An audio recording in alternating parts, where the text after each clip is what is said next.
कि 1987 में मैं आर्मी की तरफ से एक फ्लाइंग कोर्स पे मुझे जॉर्डन मेरी सिलेक्शन हुई, जो 90 दिन का कोर्स था, 3 महीने का। ये फ्लाइंग के छोटे छोटे कोर्सेज आपकी मिलिट्री लाइफ में आते रहते हैं।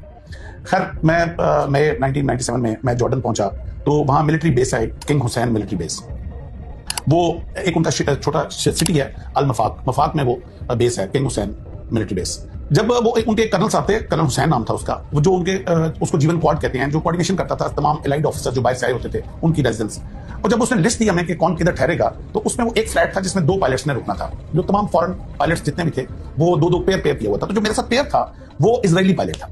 मैं झंडा देख के इजराइल का, तो एकदम दुनिया में चंद ही वो कंट्रीज हैं जिनके झंडे देख के हम ऊपर से नीचे होते हैं, तो उनमें से लकीली एक इजराइल है। तो मैं एकदम आई वाज शॉक्ड। और मैं कर्नल हुसैन को मैंने कहा जाके कि सर आपको पता भी है कि diplomatically we are not aligned with Israel, so if you could change my flatmate. तो उसने एकदम कलम पकड़ा, उसने कहा हाँ व्हाई नॉट, यस।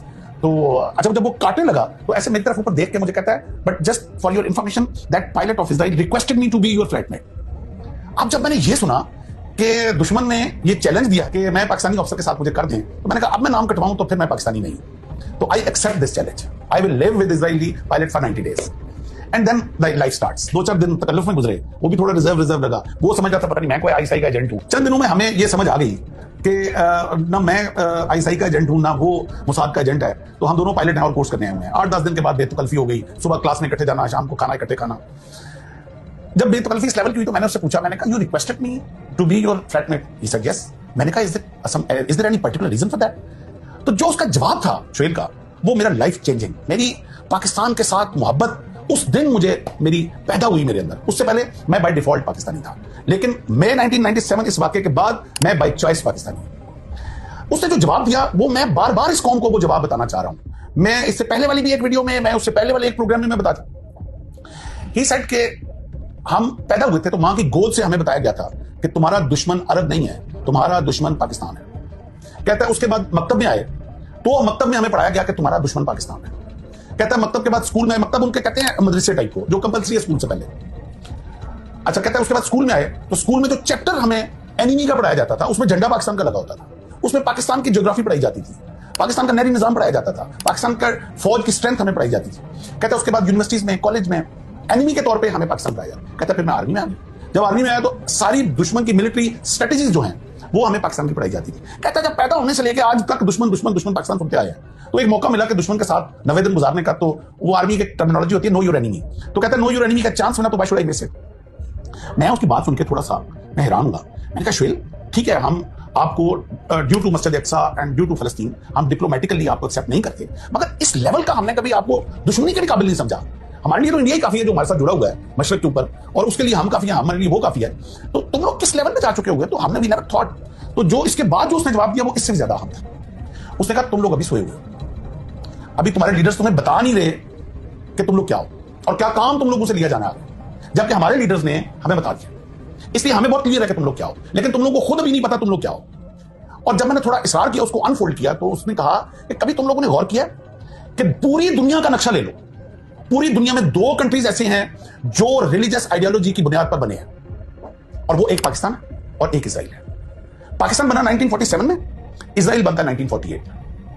अब what a coincidence, what a coincidence कि 9 महीने के अरसे के अंदर अंदर 2 मुल्क जो काम जब से दुनिया बनी थी नहीं हुआ था, और वो एक ही 9 महीने के अंदर अंदर वो काम दुनिया में होता है। पाकिस्तान बनता है 27 रमजान को, वो मुबारक ताक रात जिसके लिए हमारा कुरान भी नाज़िल पूरी उतरी उसके ऊपर। हमारी सारी दुनिया जानती है कि वो ताक रात क्या है हमारे लिए, जिस रात फरिश्ते उतरते हैं अपनी रहमत के लिए, खुदा फरमा रहा है।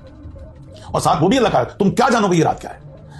और इजराइल बनता है 1948 में। अब जब वो कहता है, शोएल कहता है मुझे कि ये ऐसे ही नहीं बना, ये बाय डिवाइन हुआ है। और जब एंड ऑफ द वर्ल्ड जो जंग होनी है वो हमारे 2 मुल्कों के बीच में होनी है। आधी दुनिया तुम्हारे पीछे खड़ी होगी, आधी दुनिया हमारे पीछे खड़ी होगी, और ये उसके लिए तैयारी की जा रही है। अच्छा, मैं उसकी बातें सुन के मैंने कहा यार ये लंबी छोड़ गया, ये क्या बात कर रहा है। इसके पीछे तो आधी दुनिया खड़ी होगी, वो तो समझ आता है, अमेरिका इसके पीछे यूरोप है, इसको बनाने वाले यूरोपियन है, तो हमारे पीछे कौन खड़ा होगा। तो अब आके वो क्या कहता है, अब आके कहता है कभी तुम लोगों ने गौर किया, ऐसे उसने ना सामने वो एक पेंसिल पड़ी हुई थी जो हम पढ़ रहे थे, ये ड्यूरिंग स्टडी ये हमारी डिस्कशन हो रही थी। उसने पेंसिल पकड़ के ना कहता है तुम लोगों के अंदर ये कैपेबिलिटी नहीं है अभी कि ये पेंसिल बना सको अपने मुल्क में, ये चाइना से इंपोर्ट करते हो, जबकि इस वक्त दुनिया का सबसे लेटेस्ट न्यूक्लियर टेक्नोलॉजी तुम लोग बना के बैठे हुए। This is a miracle. तुम लोग अपना शार्पनर चाइना से मंगवाते हो, जबकि इस वक्त तुम फाइटर जेट बना रहे हो, उस वक्त हम प्रोडक्शन शुरू हुई थी, यानी कि वो टेक्नोलॉजी अभी JF-17 अल्हम्दुलिल्लाह अभी तो प्रोडक्शन भी हो गई और वर्ल्ड लेटेस्ट जो अभी हमारा जहाज है और अभी एक्सपोर्ट भी हो रही है। ये मुझे उसने 1977 उसने 1997 बोला, कहता है ये ऐसे ही हो गया, दुनिया की छठी प्रोफेशनल आर्मी लेके बैठे हुए हो तुम लोग, और जो कंपटीशन इंटरनेशनल आर्मी का होता है उसमें तुम्हारी फौज नंबर 1 होती है। कहता है ये ऐसे ही हो गया, जबकि तुम लोग इस वक्त IMF के कर्जे के अंदर बुढ़े हुए, ये कौन कर रहा है? ये बाय डिवाइन हो रहा है, समबडी इज डूइंग इट। ये तुम लोगों को खुद नहीं अभी समझ आ रहा, ये जब आखिरी वक्त आना है, जब हम दोनों ने आमने सामने खड़ा ना, तुम लोगों को उस वक्त तुम्हारे लीडर्स ने तुम्हें गाफिल रखा हुआ है। वो बेतकल्लफी की वजह से फरत जज्बात में बोल गया, या कुछ ऐसा भी है कि हम पाकिस्तानी होस्ट बड़े अच्छे होते हैं, मैं उसको अक्सर बाहर खाने के लिए ले जाता था, बिल मैं पे करता था, तो वो हमारी जो अच्छी होस्ट होने की एक काबिलियत है ना, तो शायद उस वजह से वो सच उगल गया मेरे आगे। आप यकीन करें कि वो दिन था जिस दिन, उससे पहले मैं बाय डिफॉल्ट पाकिस्तानी था, लेकिन उसकी बातें सुन के मैं बाय चॉइस पाकिस्तानी हो गया। मेरे सारे रिश्तेदार फॉरेन कंट्रीज में थे, मेरे ससुराल सारा फॉरेन कंट्रीज में था, and they wanted me to settle in USA and I had all the opportunities to do very good abroad. मेरे पास सब कुछ था, मगर I decided not to leave this country ever ever ever. और मैंने अपने बच्चों को भी कह दिया कि जिंदगी है, खुदा करे कि वो मौका आए, वो आखिरी जंग हमारी जिंदगी में इजराइल के आमने सामने हो, खुदा करे मुझे मौका मिले कि मैं पहली सफ में लड़ रहा हूं, खुदा करे कि वो खिलाफत और वो इमामत जो इमाम मेहदी लेके आएंगे, जो हमारी दज्जाल के साथ जंग हो, वो हमें और मेरी औलाद को मौका मिले कि हम अगली सफों में लड़ रहे हों।